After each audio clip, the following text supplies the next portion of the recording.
This episode is brought to you by Ariston Specialties in Bloomfield, Connecticut, makers of amazing olive oils and other Greek delights. Check them out online at aristonspecialties.com.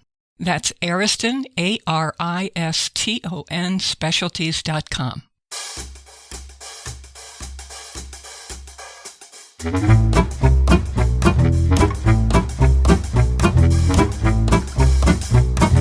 It's Thanksgiving time again on this new edition of the Faith Middleton Food Schmooze, and it's a party as usual. And this time we're going to be talking about all kinds of Thanksgiving sides that you can try to make if you're going to go off your regular game plan. Some people do the traditional thing, as we mentioned to you last time. This time we're going to cruise through some of these side dishes just to give you ideas. And I am with my beloved gang, Chris Prosperi of Metro Beast Restaurant in Simsbury, Connecticut, Joanne Church in New London, our editor and web designer Carl Franklin in Quaker Hill. We hope to catch our regular Mark Raymond. He's waiting for his plane at the airport, and he said he would try his best, so we'll see if he jumps in. And, of course, curled up in his bed in the corner of my little studio here, my Corgi Mix, Bon Bon, in his cushy bed. Who had a cameo last week. Yeah, he did have a cameo. If you caught us last week, you can still see it online. Bon Bon just decided to be part of the show. I don't know if it was a topic or what, but there was a fair amount of barking. Hungry. Okay. Yeah. So I'm into stuffing, when it comes to turkey, more than even the turkey itself. So next time we thought we would come up with some ideas about how to do a really cool stuffing, or we'll do all kinds. And so let's start with Chris. How about a favorite side, or that you always do, or a new one? Do you have any ideas this year that you're going to try a brand new side at home? Yep, I have both. So favorite, I'm in the mashed potato camp. Yeah. So, right there, I know and I think we did a poll one year somewhere, and it was 50-50. Half the people are mashed potatoes and half the people are like Faith that are all in on the stuffing. I'm on the mashed potato side. I don't know why. I don't eat mashed potatoes all that much during the year, but at Thanksgiving time, I make up for the rest of the year by eating so much, because something about the turkey and the gravy and the mashed potatoes all on one spoon, and it's just It's the gravy. Yeah, it's the gravy.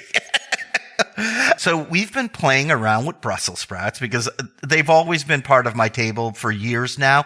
And we came up with a new recipe with sausage and Brussels sprouts.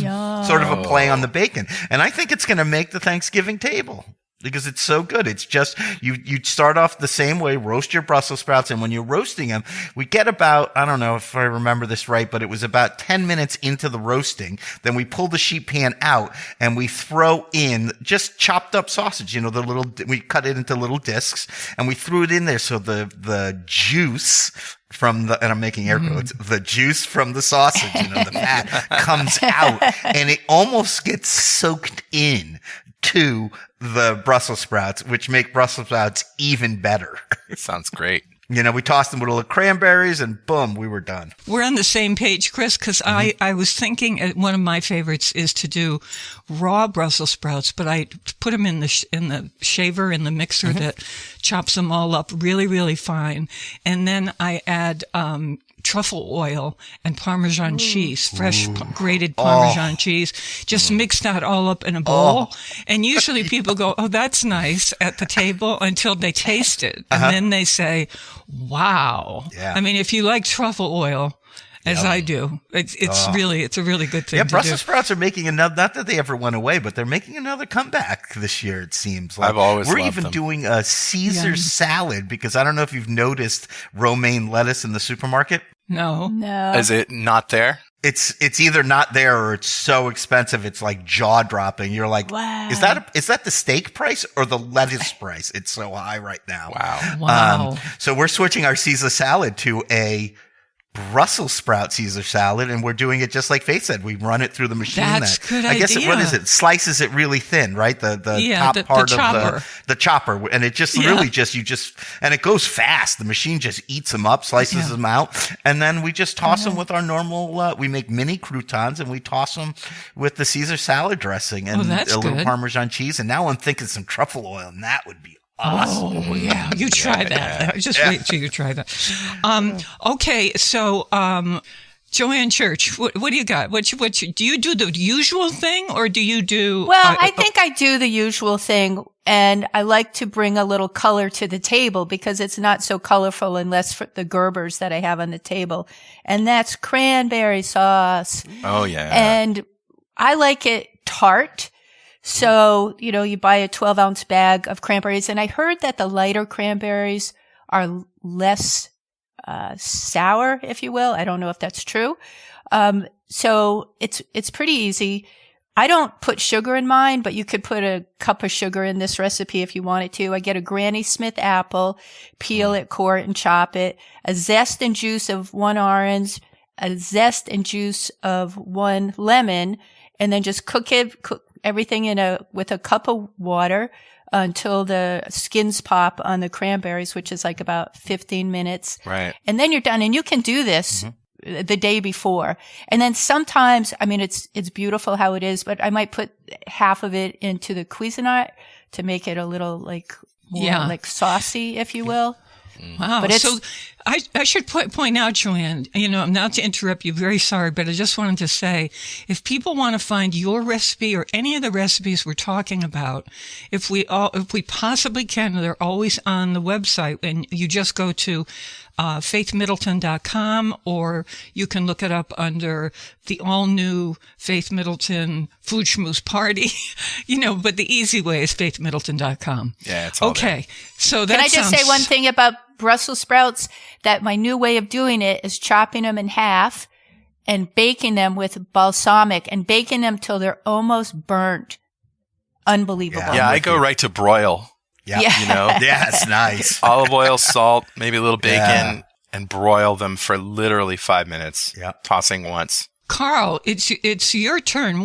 Do you go the traditional side way? Oh, hell or no. I used to, right? I used to eat carbs, and then I got diabetes, and then I have to watch my sugar and stuff. So I've actually spent the last 6 years trying to make low carb food as amazing and delicious, even more delicious than carby food. So that's a good idea. Yeah. So I have a stuffing recipe. I'll do that next week, I guess. Yep. Right? Yep. And we're going to do desserts probably the week after next. Yep. I'm thinking. Exactly. Yeah. All right. But you know what? I'll come to Chris about this new fact that he has discovered. Carl's drinking some wine, and it just reminded me seeing him lift the glass to his mouth, because we can, of course, see each other. But then I remembered Chris and this new fact, which is pretty jaw-dropping. So we'll come to that in a second. Okay, Carl, go ahead. So what do you make? All right. So the side that I make in lieu of mashed potatoes is going to be one of two things. It's if I want something really creamy and really pureed, I do a celeriac puree. Mm-hmm. And Chris, this is probably in your wheelhouse too, because it's a very chefy thing to do in the last 5 years or so, or 10 years to sort of poach celeriac in milk or cream or something till it gets really soft. Yes. And then you blast that in a blender with butter and all sorts of good stuff. I'll also add, Carl, I love adding them to my mashed potatoes. So I love the celeriac or celery. It's got a great flavor. It's got great flavor, and it really complements. How about, I was going to ask you about sweet potatoes. Is that carb or no carb? Yeah, so sweet potatoes are a great gift if you have them once in a while and you're watching your sugar. They have carbs, but it's a lower glycemic index, meaning that it takes longer for those carbs to hit your system. It's not like a blast of fructose or something like that. But if you're going to do sweet potatoes, my favorite thing, I mean, you can do them any way you want, but all the 3 ingredients are sweet potatoes, butter, and allulose. And that's all I need to say. You go, you do you. Carl, remind people what allulose is, and then we've got to take a break. Sure. And then we'll come back and I'll do my cauliflower mash, which is really what I wanted to say. But allulose is a rare sugar. It's categorized as a rare sugar. It was sort of figured out in the last 7 years, 8 years, something like that. And the manufacturing process was refined. It's classified as a rare sugar, and it's made from fructose. And it does not have any aftertaste whatsoever. And it's about 75% as sweet as sugar. Nice. So there's no chemical taste. It tastes like sugar. It melts like sugar. It looks like sugar. Yeah, it tastes like sugar. I use it in my ice cream. Nice. But the only thing you got to watch out for is that it burns easily.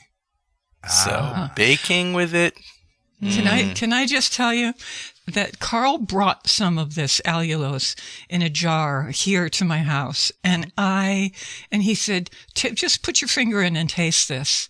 And, I used it, he gave me some ice cream he made, and he said, I used it in that. And he is not exaggerating about a single thing when he just said all of that just now. Yeah. It has no aftertaste. It's exactly like sugar. Okay, yes, maybe it burns a little quicker if you're trying to make caramel or something like that. You can make caramel just really quickly. So good. It's ridiculous. It's a little bit expensive, right, Carl? Yeah, I mean, it's about $8 to $10 a pound if you buy it 1 to 3 pounds at a time. But if you buy it like I do in a 50-pound bag, you can get it for $4 a pound. Welcome to our allulose Thanksgiving. Okay, here's what we're going to do. We're going to take a quick break, and then we'll be right back with the faithmiddleton.com podcast. And we can't wait because we've got more ideas for you. I'm Faith Middleton with the gang. We have Joanne Church, Chris Prosperi, Carl Franklin, and my dog Bon Bon is really being quite good today on this edition of the show. No barking. No turkey I don't know why. Okay, so here's what we're doing. We're doing Thanksgiving sides. Last time we did sort of the basics about roasting the turkey, so you can go back and look at that if you want to at our website. And then this time we're doing all the different sides that you can do that we happen to, individually love or that we've read about recently. But I don't want to leave the subject without getting Carl to talk about what is it? What is your side? Your very favorite side? My favorite side is a cauliflower mash, and it's really a sort of a puree, because if you just use a potato masher, you're going to get all these lumps. And if you put it in a food processor, you're going to get less lumps. But I love putting it in a Vitamix, a blender. Mm-hmm. But the first thing I do is I roast it. So it gets nice and brown and crispy. So I chop a whole head of cauliflower into small pieces. And if you boil it or steam it, it's going to add water and make it runny. So what I do is I broil it in a cast iron pan with olive oil, salt, pepper, and about a tablespoon of crushed garlic. And the garlic roasts too. I'm into this already. Oh, yeah. Okay, go ahead. Yeah. Then what So, happens? you turn that to heat up high, 400 degrees, something like that. It takes about 40 minutes to get it perfectly done with brown, crispy edges. And I put it into, as I say, I pureed it, and I add about 3 tablespoons of soft butter.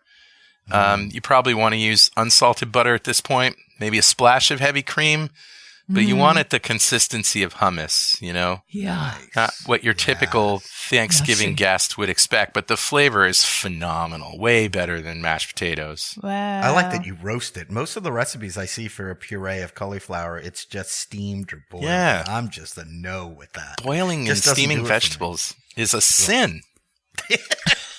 And Carl, you just so serve many it like that, opportunities. the puree, or is the puree on top of something, like as sauce? If you're more creative than me and want to put it on top of something like a shepherd's pie or something, I would do that, But I serve it on the side at the very least, And it just has so much flavor Yes. as I say, and it gets really brown and toasty. And this is one of those things where Carl will focus on all the low carb things and all the ways that he can make a lot of these dishes that we see printed in either cookbooks or magazines into the low carb version, but also high fat, because he can do that, and because that's his keto thing. That's my jam. And I, I happen to love that myself. Okay. More bacon.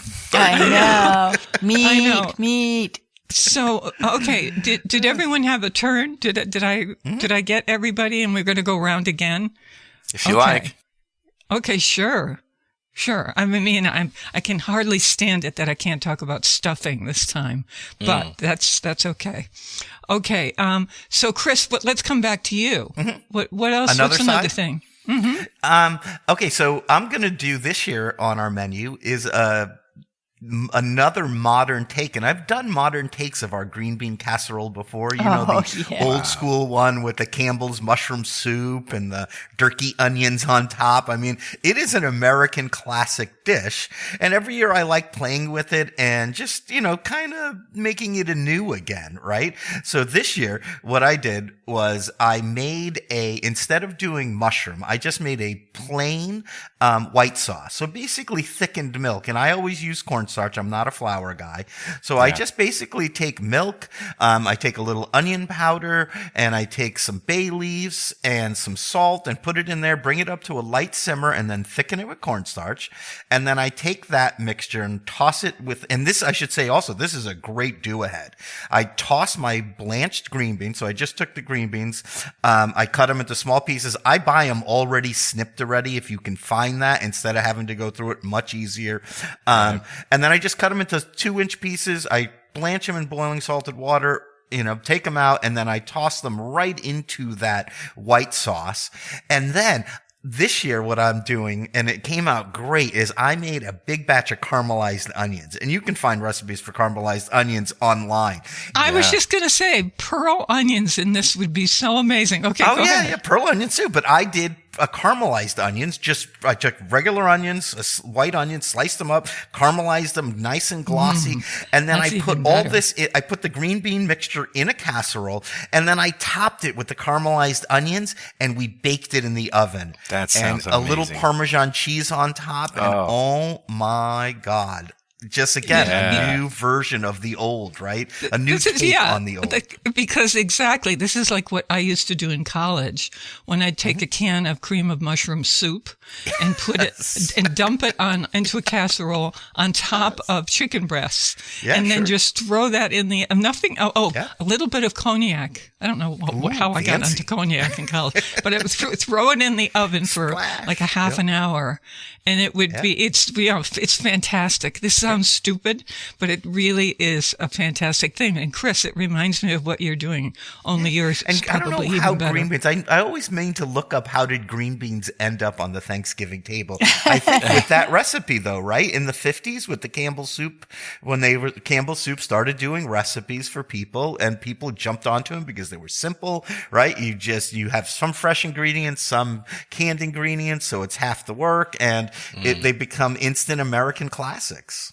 Yeah. You remember the food historian I talked to a long time ago, and she said when the food industry, the corporate industry put out recipes in the beginning in which we were supposed to do nothing to make them. You would just take their boxed items and then add some water, and then it would instantly become a pretty good thing. And homemakers said, I'm not going near this, because they didn't feel like they were making the product. So the food industry did a lot of questioning, and then they found out what was bothering the homemakers. And so they would have us add, that's how like boxed cakes came out. All we had to add was like an egg, Yeah. Oh, right. If we added something or oil, oil. Then we could say, yes, we made that cake. Right. We did something. Yeah. Yeah. So that's the same with this green bean, right? So you're blanching the green beans or buying frozen green beans or whatever. You have your green beans, and then you have to do, right? The soup is on the side, but you have to do some work. So that's the same theory. Well, that's you're doing a little more than some work. I mean, that's a really chefy version of the green bean casserole. Oh, mine is, but the original one, sounds I'm saying. Great. The original one is right up what Faith's talking about, right? Yeah. It's that thing where you do some work and then you have some already bought stuff and you mix them together and you did some work. Yeah. Very cool. You know, I remember last year at Thanksgiving, I had just moved into this condo that I'm in on the shoreline here in Connecticut, and so I went to this place that has a very good reputation, and they have a lot of Thanksgiving stuff. Mm-hmm. And so what I find when you go into these like small deli type places is that, to me, they haven't cooked the item enough. So if you have a lot of vegetables, they're too crunchy. Mm-hmm. You know, we want them to be overcooked the way the French used to do. We think the French used to do everything perfectly. No, Jacques Pepin told me, oh no, they would cook it for about 45 minutes. And he said it was like glop by the time you got it on the plate. So, I just recooked their vegetables. You know, I just put a bunch of olive oil and a little more extra garlic in the fry pan and just cook them up so that they would. And so you can do that. You can buy this stuff and then just add your own little touch to it, right? Yeah, totally. That's a great way to do Thanksgiving, I think. Yes, it is. Joe, I didn't want to dirty my stove is really what it was. Okay. Joanne Church, what do you got? You got an extra for us? Well, I was going with the green bean casserole, but a little more laypersony.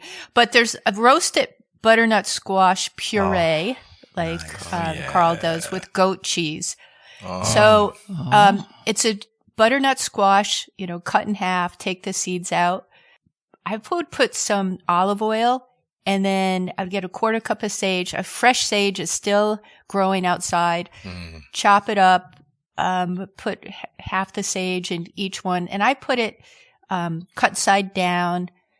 And I'm just addicted to parchment paper. So even though it doesn't need it, it's not going to get that dirty. I'm putting in that parchment paper, 375 in the oven, maybe 30, 40, 50 minutes until it's done. Then scoop out the flesh, put it in the blender, whip it up, and then take it out of the blender and add a soft, light goat cheese. So that's it. It's pretty easy. It's pretty good. And then you put parsley for a little more. Yeah. And I know you like feta, so you could replace the goat cheese with feta. Yeah. Isn't feta also goat cheese? Sheep cheese. Yeah. Sheep milk. Yep. Yeah. Like sheep goat, but different. I think you can get sheep or goat feta. Yeah. And I think they do. And I think the cheaper ones you can get that are actually have some dairy in it as well, some cow's milk. Okay, remember I promised you that I was going to give you this, I'm not going to give you, but Chris Pressprey is going to give you this jaw-dropping fact that we all just learned. So you know how at Thanksgiving, if you're a wine drinker, you know, I always put out, plain things, seltzers and stuff for people who don't have alcohol. And then I just put a whole bunch of bottles on the table. So we'll probably get to that with Mark Raymond in the next couple shows. But so Chris happened to be mentioned before we started the show. We sit around and we talk for about 5 or 10 minutes, giving everybody a chance to join us. And Chris told us the most amazing. I'm just like, I still can't believe it. Okay, what did you read, Chris? All right. You ready for this? This is about those little bottles that you can buy of alcohol, right? They're called nips or minis. And Connecticut did, it was last year, so a year ago now, they did a thing where they put a nickel, not a deposit, but a nickel fee on each bottle. So this actually does two things. One, it helps the town do cleanup with this stuff. But for me, the interesting part is it tracks how many we've sold. So in 1 year, we sold 90 million. And that's just in Connecticut? just in Connecticut, and raised $4.5 million on those, whatever. It's not a deposit because you can't return them. Yeah. It's money going to the towns to help with cleanup, because apparently people who buy them discard them badly. So the towns are getting some money. But think about that. That's a lot of money. $4.5 million. It's a lot of nips. And 90 million nips. Wait a minute. So tell me this. Did you figure this out? If there are about, a little over 3 million people in Connecticut, how many per person 90 is divided that? by 3. It's 30 per person. Yeah. Wow. That's like Still a 36 or 35 per person. I'm not doing my share. I got to lift some weight here. Yeah, right? I'm not doing my share. I know, Yeah. me either. And that doesn't count wine. It doesn't count bottles of alcohol. It just No, just that is nips. just No, the those little ones. mini bottles. Wow. Yeah, I call them the airline Isn't that nips. crazy? That's a Yeah. crazy amount. Crazy does not even begin to describe. That's crazy So if amount. you have bought no nips in the last year, chances are somebody near you has bought twice as many. Yeah. Yeah. How many people? I just buy a bottle. I mean, I'm just more of a economical person when it Yeah, comes sure. to those things. I buy the larger bottle you buy, the cheaper per ounce it is. So Right. even here at the restaurant, I buy 1.5 or 1.5 liter bottles. It's the largest bottle you can buy Right. Yeah, of all my I do alcohol. that too. Yeah, because you end up buying a lot you pay a lot less for it when you buy the Yeah. big volume. Yeah. Although the alcohol prices are just up across the board, so be prepared. You guys want to hear my cornbread recipe? Oh, yeah. Ooh, okay, go right ahead. Now when I say cornbread, I mean fake cornbread, because corn Yeah, how do you obviously do has it? a lot of carbs. But I got to tell you, you make this and you serve it to your guests, they're going to say, that's really good cornbread. They're not going to say, this is interesting. What is this made from? So, and I'll post the recipe, of course. It's almond flour. But I love almond flour. and I am using a little allulose. You're not going to cook it very hot, so it's not going to burn. But the key is this OOO Flavors cornbread flavored liquid concentrate that you can get on Amazon for 2 ounces for about $15, but you'll only use a few drops These in are the eye recipe. drop things. Yeah. Yeah, it's an eyedropper. And it tastes just like cornbread. So Wow. 2 cups of almond flour, extra fine, half a cup of allulose, teaspoon of salt, 3.5 teaspoons of baking powder, a cup of heavy cream, third of a cup of avocado oil, 1 egg, and 16 drops of cornbread flavoring.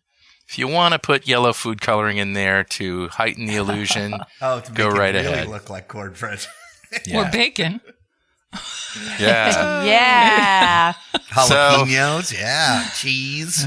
Wow. Jalapenos, absolutely, because it has a little sweet to it, Yeah. So totally. you preheat the oven to 400 degrees Fahrenheit, 200 Celsius, spray or lightly grease a 9-inch round cake pan, cast iron pan, or a cupcake pan.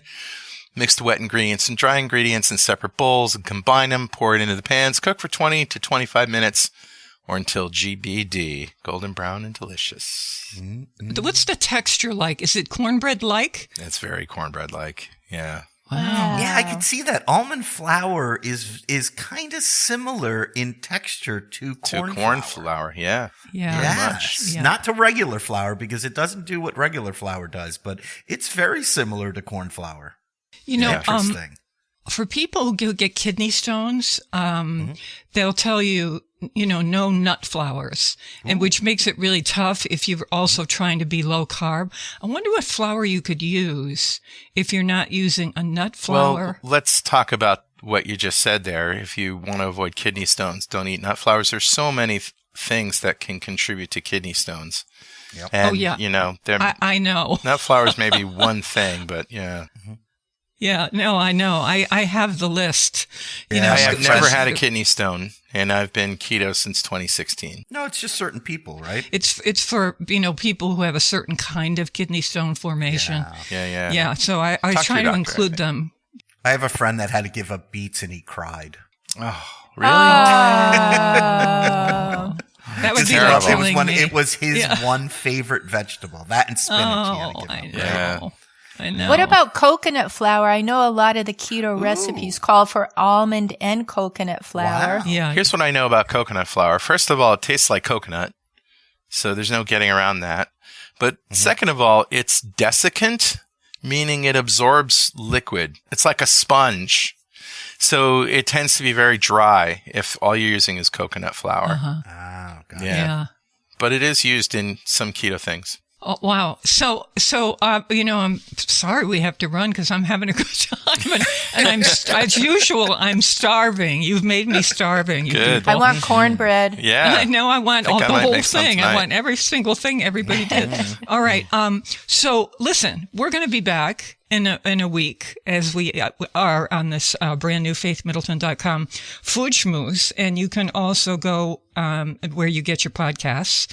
And you can see it under the all new Faith Middleton Food Schmooze podcast party. And just because all new will be the key words, but even if they're not there, faithmiddleton.com is a really fast way to get there. And we can't wait to see you again. And next week we're going to do stuffing, all kinds of different stuffings, because we're walking through, we're getting you ready.